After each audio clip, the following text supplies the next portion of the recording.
Welcome to ZKast, everyone. I'm Zeus Caraval from ZK Research, and I'm here at the Worldwide Technology offices in New York. I'm here with Ann Marr, who's the Global VP of Human Resources. Yep. And why don't you just do a quick intro to yourself and tell us what Worldwide Technology does. Hi, everyone. Thank you for joining us. Ann Marr, I'm the EVP of Global Human Resources for Worldwide Technology. We're a systems integrator. We're a supply chain organization. We've been in the technology business for over 30 years. I've been with the company for 26 years. Wow. I know. Like I feel an like OG. I feel like I started right from the beginning, but It's been a great experience. We're based in St. Louis, but we're here in this amazing office here in New York. Yeah, and you guys are like $16 million now, I think, in revenue, aren't you? Something like that? A little bit more than that, Yeah, but growing you've continuously. really grown. Yeah. And I think what that does is it shows the importance of technology to companies now. It right? does, So, yeah. yes. Now, we're both in town for the Global Citizen Festival, Yep. which is a super fun event. So right? fun. You and I have been here before. In fact, before we talk about Global Citizen, though, I know, so Global Citizen is an organization that's designed to help make the world a better place. They're trying to solve some of the world's biggest problems. And I know that's an important focus for Worldwide Technology. So what are some of the initiatives WWT has going on? Yeah, we have lots of different initiatives, certainly around ESG and the World Economic Forum. And we have a lot of initiatives around our diversity initiatives, supplier diversity. So we've been in business a long time, and so for us it's important not only to grow our business, but really support the community around the world. And to do it the right way. Yeah, do it the right way. I'm also president of the company's foundation, charitable foundation, so we really feel like too much is given, much is required. And it's important for us, not only as an organization, we encourage our employees to support the communities in which they work and live. Yeah, and when we were prepping for this, you told me how much you guys have donated to charities over the years. And since you're the chair of that, can you talk about some of the organizations that you've donated to and the work that you've done with them? Yeah, we have donated over $50 million over the last 10 years, and organizations all over the globe. And some of those organizations support certainly families, children, initiatives around education. We're big supporters of the American Cancer Society, and that's a global initiative. I was in India a few months ago, and we had some initiatives we're doing there in terms of supporting schools in India. So it really is important for us to get involved in the community and support our employees who are getting involved in the communities where they work and live. Really important to us. I know you guys have a big pedal for the cause team Yeah, as well. we do. Yeah. A lot of organizations really touch our employees, and so they're giving their time and talent, and we want to support them.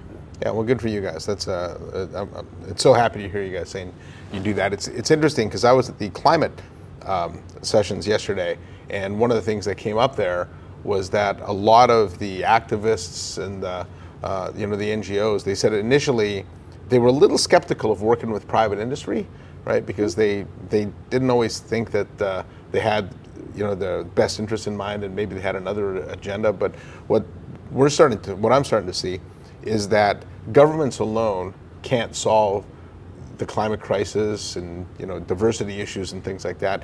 And it's really, over the last few years, I'd say more and more business leaders I've seen have been laser focused on some of these initiatives, and I'm sure you've seen that as well. Oh, absolutely. And our organization, I mean, we really try to look at where we can make an impact. That's really important to us, which is why we look at Global Citizen as a great partner for what they do around supporting the globe and supporting, a lot of climate initiatives.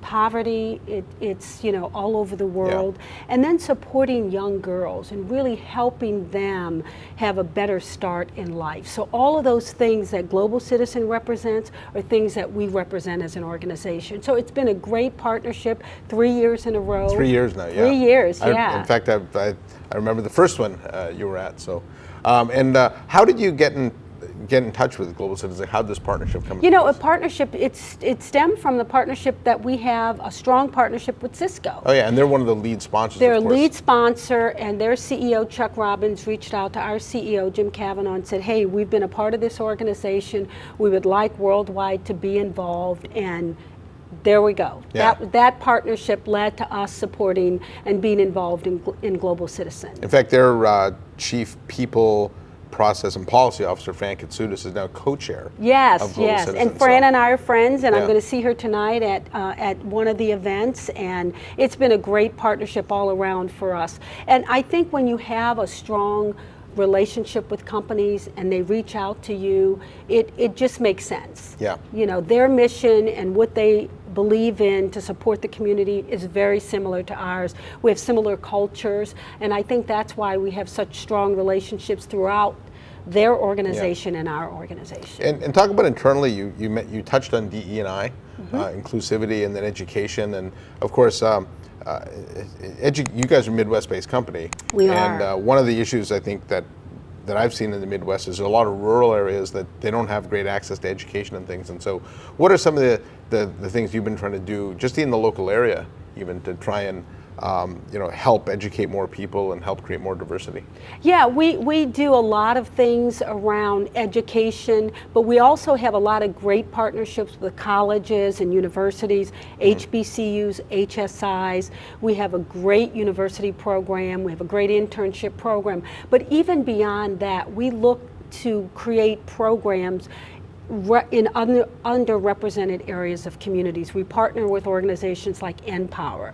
They're training individuals from all over communities and training them in technology. They get internships or apprenticeship programs with us, and then they have the opportunity to come on board full time. So we're looking strategically and out of the box. How can we harness talent that, yeah, we want college students, but we want individuals who are really passionate about technology, but are being trained in that technology that they can come over and have very great careers at Worldwide. So thinking on skills-based talent, not only college-based, and those are programs we've invested in over the years. So that's something I've heard from more and more companies too. They're looking outside of just your traditional college graduate and ones without college degrees. Maybe they didn't have access to college. Right. Are you doing more of that too? That's what we're doing, lots of that, because you don't want to leave that great talent on the table.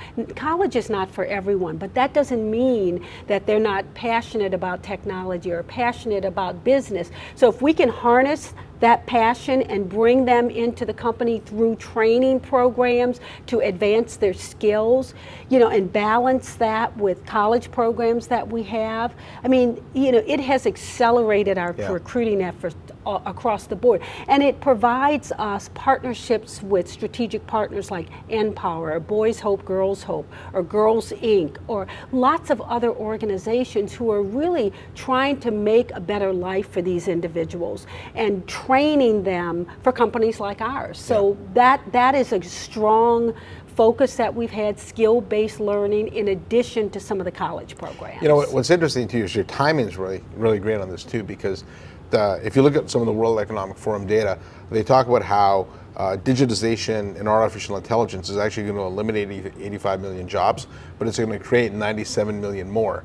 But it's a much different skill set than what's needed, what's needed tomorrow than today. And so a lot of these kids that are growing up in areas that, are getting trained by companies like yourself actually have the opportunity to leapfrog a lot of the people that are in the workforce, right, and put themselves in a position to be leaders in the future.